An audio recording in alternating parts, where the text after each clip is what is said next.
வணக்கம் நண்பர்களே, முக்கியமான 2 செய்திகளை இந்த பதிவில் பார்க்க போகிறோம். மக்கள் அனைவருக்கும் நம்ம சேனல் சார்பாக இனிய பொங்கல் தின நல்வாழ்த்துக்களை நான் தெரிவிச்சுக்கிறேன். எல்லாரும் ஹாப்பியாக இருக்கணும், கடவுளுடைய ஆசி எப்போதுமே நமக்கு கிடைக்கணும் அப்படிங்கிறத வேண்டிட்டு நம்ம டாபிக் உள்ள போகலாம். முதல் செய்தி என்ன தெரியுமா? சமத்துவ பொங்கல் அப்படிங்கிற டாபிக் தான் பெரிய டிபேட்டாக மாறி இருக்கு. பொங்கலுக்கு முன்பாக திராவிட கட்சிகள் சமத்துவ பொங்கல் கொண்டாட்டம் அப்படின்னு சொல்லிட்டு நடத்துவாங்க. இதுக்கு பாஜக கடும் எதிர்ப்பு தெரிவிக்கிறாங்க. சமத்துவ பொங்கல் அப்படிங்கிற கான்செப்டே திணிக்கப்பட்ட ஒரு கான்செப்ட். சமத்துவ கிறிஸ்மஸ் அப்படின்னு இல்லை, சமத்துவ ரம்ஜான் அப்படின்னு இல்லை. பிறகு எதுக்காக சமத்துவ பொங்கல்? பொங்கல் அப்படிங்கிறது ஹிந்து மத பண்டிகை அப்படிங்கிறதையே திராவிட ஆட்சியாளர்கள் ஒத்துக்க மறுக்கிறாங்க. தமிழர் பண்டிகை, தமிழர் திருநாள் அப்படின்னு சொல்லிட்டு லேபிள் ஓட்டுறாங்க, ஸ்டிக்கர் ஓட்டுறாங்க. ஆனால் உண்மையிலேயே பொங்கல் பண்டிகை அப்படிங்கிறது ஹிந்து மத பண்டிகை அப்படிங்கிறத மறுக்கிறாங்க அப்படிங்கிறது பாஜகவினர்களுடைய குற்றச்சாட்டாக இருக்கு. சூரிய கடவுளுக்கு நன்றி சொல்லக்கூடிய பண்டிகை தான் பொங்கல் பண்டிகை. தமிழகத்தில் மட்டும் இது கொண்டாடப்படலை, இந்தியா முழுவதும் வெவ்வேறு பெயர்களில் கொண்டாடப்படுது. அதை திராவிட ஆட்சியாளர்கள் மறுக்கிறாங்க.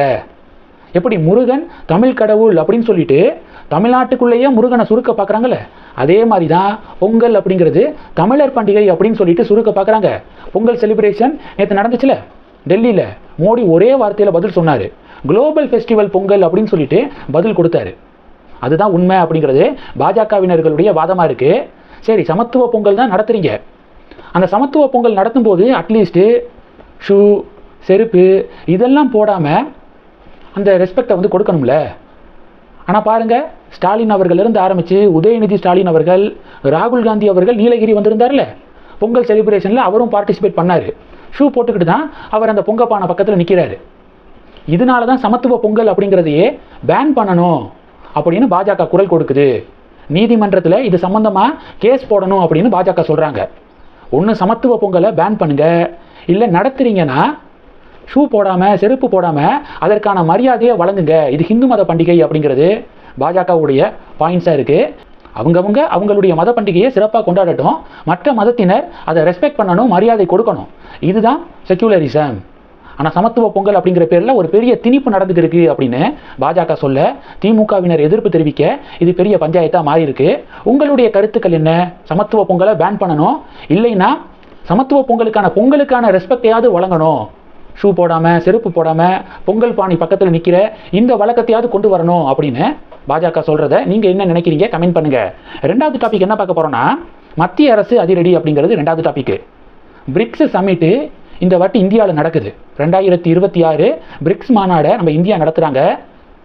இன்னும் தேதி அறிவிக்கப்படலை. மோஸ்ட் ப்ராபபிளி ஆகஸ்ட் இல்லை செப்டம்பரில் பிரிக்ஸ் மாநாடு இந்தியாவில் நடக்கும். இது சம்பந்தமான லோகோவை இப்போ சென்ட்ரல் கவர்மெண்ட் வெளியிட்டிருக்காங்க. இந்த லோகோ இப்போ இண்டி கூட்டணிக்கு கதறலை ஏற்படுத்தியிருக்கு.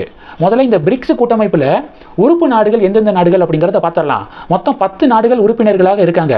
பிரேசில், ரஷ்யா, இந்தியா, சீனா, South Africa, Egypt, Iran, Ethiopia, Indonesia, United Arab Emirates, இவங்கெல்லாம் பிரிக்ஸ் அமைப்புடைய உறுப்பு நாடுகள். பிரிக்ஸ் அப்படிங்கிற பேரை கேட்டாலே அமெரிக்கா கதறுவானுங்க.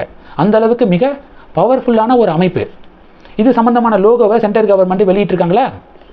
தாமரை சின்னம், பாஜகவுடைய சின்னம் தாமரை, அதை எப்படி பயன்படுத்தலாம் அப்படின்னு சொல்லிட்டு இண்டி கூட்டணி கதறல். பாஜக சொல்கிறாங்க, பாஜகவுடைய சின்னம் மட்டும் கிடையாது தாமரை, நம்ம நாட்டுடைய தேசிய மலர் அப்படிங்கிறத இண்டி கூட்டணி மறந்துட்டாங்களா அப்படின்னு சொல்லிட்டு பாஜக செக் வைக்கிறாங்க. இன்னொரு விஷயம், அந்த தாமரை மலரில் ஒவ்வொரு இதழுக்கும் ஒரு கலர் கொடுக்கப்பட்டிருக்கு.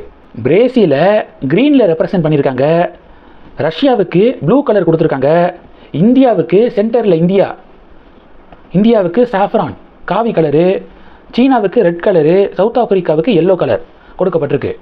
அது எப்படி காவி நிறத்தை கொடுக்கலாம் அப்படின்னு சொல்லிட்டு இண்டி கூட்டணி மறுபடியும் கதறல். நம்ம தேசிய கொடியில் இளஞ்சிவப்பு காவி நிறம் இருக்குது தானே, இப்போ இதுக்கு என்ன சொல்ல போகிறீங்க அப்படின்னு பாஜக செக் வைக்கிறாங்க.